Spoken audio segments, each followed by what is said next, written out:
लोगों को Newton's law of viscosity समझ आ गया। तो न्यूटन्स लॉ ऑफ विस्कोसिटी क्या कहता है? ये बोलता है shear stress is equal to viscosity into velocity upon distance. What it, कोई बात नहीं। यहां पर मैंने आपको बताया कि म्यू जो होता है वो विस्कोसिटी होता है। अब ये विस्कोसिटी क्या होता है मैं बताता हूं आपको। ये जो दो लेयर हैं, जो आपके फ्लूइड की दो लेयर, बहुत ध्यान सुनना भाई इसको, ये जो फ्लूइड की दो लेयर है जब ये फ्लो हो रही है एक दूसरे के ऊपर, तो इनके बीच कौन सा फोर्स होगा? कोहेशन। वो तो होगा। फोर्स कौन सा होगा दोनों के बीच में? कोहेशन फोर्स होगा। जो कोहेशन फोर्स होगा अगर ये ज्यादा होगा, क्या होगा? तो टूटेगा कि नहीं टूटेगा? नहीं टूटेगा। हमने फोर्स दी 5 न्यूटन, नहीं टूटा। 10 न्यूटन, नहीं टूटा। 20 न्यूटन, नहीं टूटा। 30 न्यूटन, नहीं टूटा। 35 पे आके टूटा। अरे हाँ या ना? इसका मतलब जितनी ये इंटरमॉलिक्यूलर अट्रैक्शन कोहेशन ज्यादा होगा उतना इसके अंदर स्ट्रेस क्या पैदा होगी? पहली बात मैं इसे हिंदी में लिखूं, जितना कोहेशन ज्यादा होगा, जितना कोहेशन ज्यादा होगा, बहुत बढ़िया, उतना बस काफी है, इतना उतना क्या स्ट्रेस ज्यादा होगा। हाँ या ना? स्ट्रेस ज्यादा होगा। मैं हर चीज हिंदी में तो सुनाना पड़ेगा। अब क्या बोला था बताओ दोबारा से? ये बोला था। अच्छा, अब आगे अगले पॉइंट पे आते हैं। तो जितना कोहेशन ज्यादा उतना स्ट्रेस ज्यादा पैदा होगा। दूसरा, जितना कोहेशन ज्यादा होगा उतना आराम से टूट जाएगा, मुश्किल से? बहुत बढ़िया। तो अगला पॉइंट लिखते हैं, उतना मुश्किल से टूटेगा। उतना, मैं हिंदी में लिख सकता हूं, कोई बात नहीं। उतना, हालांकि मेरी हिंदी ठीक होनी चाहिए, उतना मुश्किल से टूटेगा। ठीक है, लेयर के बीच उतना मुश्किल टूटना होगा। तो ये बताओ, ये लेयर आराम से आगे जाएगी या मुश्किल से? बहुत बढ़िया। तीसरी पॉइंट, तो लेयर मुश्किल से आगे बढ़ेगी, मुश्किल से आगे बढ़ेगी। अरे इतनी बात समझ आती है? इसका मतलब लेयर के बीच में जो टूटने का रेजिस्टेंस है वो ज्यादा हो गया, कम हो गया? बहुत बढ़िया। तो लेयर के बीच में, लेयर के बीच रेजिस्टेंस क्या हुआ? ज्यादा हो गया, और इसी को बोलते हैं म्यू। अरे समझ आया कि नहीं आया? म्यू एक्चुअली ये होता है। तो आपसे कोई पूछे व्हाट इज विस्कोसिटी, तो आप बोलेंगे it is the internal resistance between the layers of fluid against the shear stress. अरे हाँ ना, शियर स्ट्रेस कोशिश क्या, शियर स्ट्रेस क्या चाहता है? तोड़ना। क्या चाहता है? और अगर वो ना टूटे तो उसकी क्या चीज ज्यादा है? रेजिस्टेंस ज्यादा है, इंटरनल। अगर इंटरनल रेजिस्टेंस ज्यादा है तो वही क्या होता है? एग्जैक्टली। इसका मतलब शहद के मॉलिक्यूल के बीच इंटरनल जो कोहेशन फोर्स है वो क्या है? ज्यादा है। अरे मॉलिक्यूल पास रहते हैं, अरे हाँ गाढ़ा हो जाता है ना वो। और अगर वो मॉलिक्यूल पास रहते हैं तो वो शियर स्ट्रेस नहीं, उनमें शियर स्ट्रेस नहीं, वो टूटेंगे नहीं। उनके बीच रेजिस्टेंस क्या ज्यादा है, इसलिए शहद की क्या चीज ज्यादा है? विस्कोसिटी ज्यादा है। आप ये बोल सकते हो विस्कोसिटी की वजह से गाढ़ापन आ जाता है। आप ये बोल सकते हो कोहेशन ज्यादा होने से गाढ़ापन आ गया। विस्कोसिटी जो होती है वो किसी मटेरियल की प्रॉपर्टी होती है, सेम मेटल की प्रॉपर्टी। तो जो विस्कोसिटी होगी वो कोहेशन से होगी, एडहेशन से नहीं होगी ना।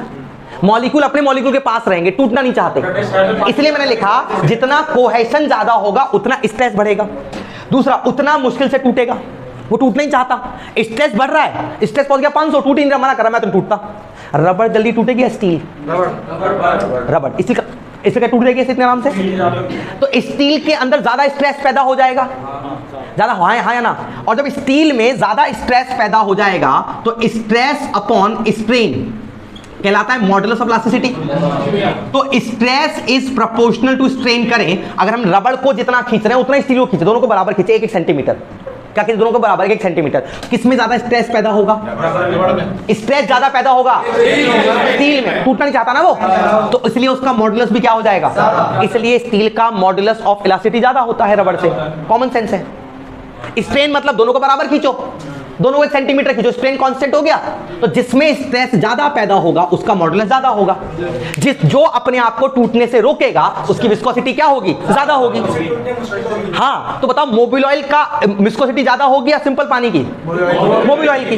जितना कोहेशन ज्यादा, जितना इंटरनल लेयर के बीच में शियर स्ट्रेस के अगेंस्ट रेजिस्टेंस ज्यादा, उतना विस्कोसिटी ज्यादा। तो समझ आती कि नहीं आती? इसी विस्कोसिटी का एक नाम और होता है, विस्कोसिटी, कोएफिशिएंट ऑफ विस्कोसिटी, और इसी को बोलते हैं डायनामिक विस्कोसिटी। कौन सी viscosity? Dynamic viscosity. Active viscosity दो टाइप की होती है, ये तो प्रैक्टिकली दिखती है आपको, दूसरी दिखती नहीं, बता देता हूं। अच्छा सबसे इंपॉर्टेंट, ये बात समझ आ गई, क्लियर हो गई, आगे बढ़ा जाए, बोलो। हाँ ऑब्वियस सी बात, इंटरनल रेजिस्टेंस ज्यादा होगा, रेजिस्टेंस समझ लो, टूटने ना देना। रेजिस्टेंस, अगर आपका रेजिस्टेंस ज्यादा है, अपनी बात से हिलोगे नहीं। मजबूत जो व्यक्ति होता है उसका इंटरनल रेजिस्टेंस ज्यादा होता है। प्रतिरोध, हाँ प्रतिरोध, रोकने क्षमता। हाँ अब देखो, अब बहुत सारे फैक्टर आते हैं। अब फालतू क्वेश्चन तो कितने बना लो, कह रहे भाई टेम्परेचर बढ़ाएंगे तो ऑब्वियस सी बात है मॉलिक्यूल दूर चले जाएंगे, विस्कोसिटी कम हो जाएगी, तो टेम्परेचर बढ़ाने पे कम हो जाएगी, ऑब्वियस सी बात है।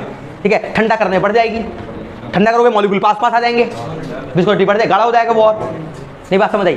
अच्छा अब एक मिनट, बस बस बस, जानते हो एक एक्सपेरिमेंट किया गया दूध के साथ। दूध को जब लगातार स्थिर किया गया, चलाया गया, उसकी विस्कोसिटी कम हो गई, पतला हो गया दूध। दूध चलाने से पतला हो जाता है। हाँ दही भी होता सेम, तब चलाओगे तो विस्कोसिटी कम हो जाएगी, मॉलिक्यूल टूट जाएंगे। शेयर स्ट्रेस बढ़ा दिया आपने, आपने इतना स्ट्रेस दे दिया उसको कि मॉलिक्यूल बच ही नहीं पाए। हाँ मक्खन वाला एग्जांपल है, दूधी से तो खोया बनता है। आगे बढ़ते हैं भाई। बस बस आप, अरे हाँ, अब मैं आपको यहाँ पर एक छोटा सा होमवर्क देना चाहूंगा, हालांकि वो होमवर्क लायक है नहीं क्वेश्चन, फिर भी मैं आपकी क्षमता को कोशिश करता हूँ होमवर्क रहे आपके लिए। सुन, unit of viscosity, unit of viscosity आपको ये निकालना है। मैं सिखाऊंगा भी कैसे निकालते हैं, सिखाऊंगा भी। आपने लिखा शियर स्ट्रेस बराबर म्यू और यू ओवर वाई। मतलब समझो वो बच्चे हो जिनको मैं ऑलरेडी ए के डॉट डॉट डॉट बना के दे रहा हूं और बोल रहा हूं ए बनाओ। छोटी क्लास याद है आपको? बस आपको पता है स्ट्रेस कहीं पर भी हो, स्ट्रेस का formula always force upon area होता है। बराबर हुआ म्यू, और यहां पर यू क्या होता है? वेलोसिटी, वाई क्या होता है? डिस्टेंस। तो म्यू बराबर आ गया, इस वाई की मल्टीप्लाई यहां हो जाएगी, इसकी मल्टीप्लाई यहां हो जाएगी। तो force into displacement divided by area into velocity. तो ये हो गया फोर्स और ये हो गया डिस्टेंस, ये क्या हो गया? एरिया, और ये हो गया वेलोसिटी। वैसे तो खत्म हो गया, फिर भी अब तो बचा ही नहीं कुछ, मैं ही बढ़ा देता हूं। तो सुनो, फोर्स अपॉन एरिया क्या होता है? अरे पास्कल होता है, पास्कल। पास्कल हमें यूनिट बतानी है ना इसकी, स्ट्रेस तो हमें पता है। तो ये हो गया पास्कल, इसके बजाय क्या आ गया? इसके बजाय आ गया पास्कल। अरे पास्कल हो गया। ये डिस्टेंस होता है मीटर में, वेलोसिटी होती है मीटर पर सेकंड में। मीटर से मीटर निपट गया, ये ऊपर चला गया, तो हमारी यूनिट क्या आ गई? तो म्यू बराबर आ गया पास्कल पर सेकंड, नहीं मल्टीप्लाई होगी पास्कल सेकंड। ये कौन सी यूनिट होती है? एसआई। बड़ी बहुत बड़ी यूनिट होती है, हम लोग इतनी बड़ी यूनिट यूज नहीं करते, तो हम लोग इसको कन्वर्ट करते हैं कौन सी यूनिट में? Practical unit of, practical unit of viscosity mu. तो हमारे पास ऐसा यूनिट जो होती है जिसे हम एमकेएस यूनिट भी कह देते हैं, वो होती है आपकी पास्कल सेकंड। क्या होती है? हम इसको कन्वर्ट करते हैं सीजीएस यूनिट के अंदर। कौन सी? सुनो सीजीएस क्या होता है? एम मतलब मीटर, सी मतलब सेंटीमीटर, के मतलब किलोग्राम, जी मतलब ग्राम, एस मतलब सेकंड, एस मतलब सेकंड, छोटी यूनिट में कन्वर्ट कर रहे हैं। तो पास्कल सेकंड कैसे आया था? पास्कल था एक्चुअली फोर्स, पास्कल था फोर्स, अरे हाँ है ना, और फोर्स और डिस्टेंस सेकंड हुआ, यहाँ पर डिस्टेंस था, याद करो डिस्टेंस, और नीचे क्या था बताओ? वेलोसिटी। यहाँ पर था एरिया इनटू, ये तो था। अब हमें क्या करना है? इन्हीं की छोटी यूनिट यूज करनी है।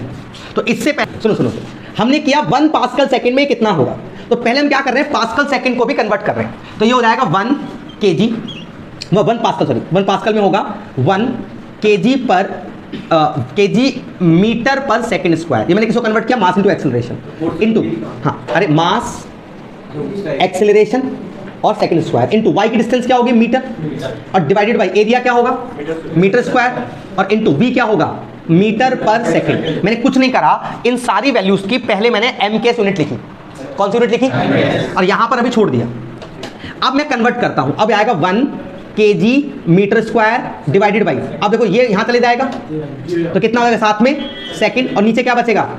ये जाएगा यहां पर, ये बचेगा second square into metre cube. अब यहां पर देखो कट क्या का कट रहा है, देखो जरा एक बार, मीटर स्क्वायर से पूरा निपट गया, सेकंड से ये निपट गया, यहां क्या बचा? 1 kg divided by second into metre. इतना समझ आ गया? अब आपको सीजीएस में सिर्फ ये कन्वर्ट करने हैं, कोई स्क्वायर नहीं करना। तो हाँ भाई, 1 किलोग्राम में कितने ग्राम? 1000 ग्राम, बहुत बढ़िया, डिवाइड बाई 1 सेकंड में 1 ही सेकंड रहेगा, 1 मीटर में 100 सेंटीमीटर। तो यहाँ पर नीचे सेकंड रहेगा और सेंटीमीटर रहेगा, 1 सेकंड और 100 centimetre, cancel cancel cancel cancel. अब ये बचेगा 1 kg सेकेंड इंटू मीटर बराबर हो जाएगा 10 ग्राम अपॉन सेकेंड सेंटीमीटर। इसको पूरे को हम क्या कह रहे थे? तो ये हो गया 1 पास्कल सेकेंड। ये है ऐसा यूनिट जो हम न्यूमेरिकल में यूज करेंगे। बट डी कौन सी होगी? ये वाली। और इसको बोलेंगे 10 poise, POISE। What is the practical unit और CGS unit of viscosity? Poise. और 1 पास्कल सेकेंड में कितने पॉइस?